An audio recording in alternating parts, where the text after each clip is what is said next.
in the environs of Pashupati temple in Kathmandu. It's early morning here and it's a beautiful day, and I can see a whole lot of devotees coming there waiting for a darshan of Pashupati. So it's that kind of a setting we are sitting in, and under this beautiful peepal tree. It seems like a really old wise tree. Okay, so reading and writing, why is it, what is the importance of that is largely the topic that we are discussing today.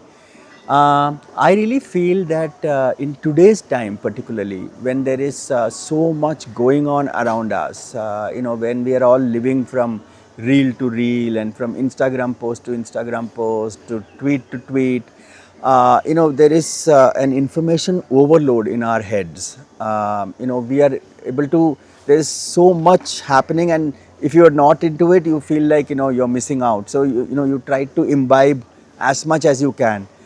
In this kind of a situation, I really feel that books play an even more important role.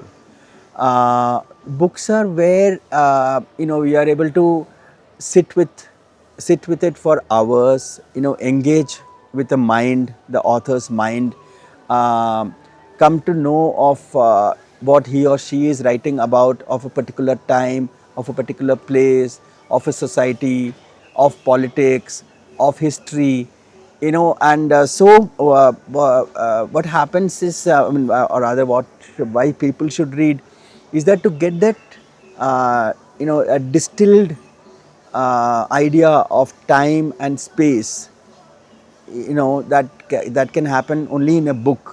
I think that is even more important today in this hyper news and hyperactive world of information.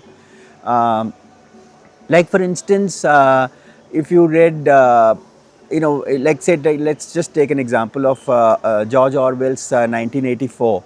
When he wrote it at that time, and the things that he is talking about, it's how prescient it is that so many things we are living through right now. When he wrote it, it seemed like it was science fiction, or it was a futuristic world where this authoritarian regimes will one day happen. But we are most of us in many countries around the world are living through such regimes. So now, if you at this point, the kind of things that are happening in the world, this right-wing lurch, for instance, of most countries, and stricter and stricter regimes in even so-called democracies. It's so important to now sit and read George Orwell's 1984. This is when he wrote. Now, in today's time, if somebody were to write a book about what may the politics, the society, the culture of the countries of the various countries in the world might be, it is so important to record that. It is so important to write about it. That is one in this hyperactive, hyper interactive world that we are in. Two, the way history is being rewritten, books are being, narratives are being retold, to suit a certain regime's politics in many countries. So that, to sift through that, books are doing that. There are many books which are doing that. So it becomes even more important to read more and more, to understand, this change in various, in the history, the political history of a country, in the social history of a country.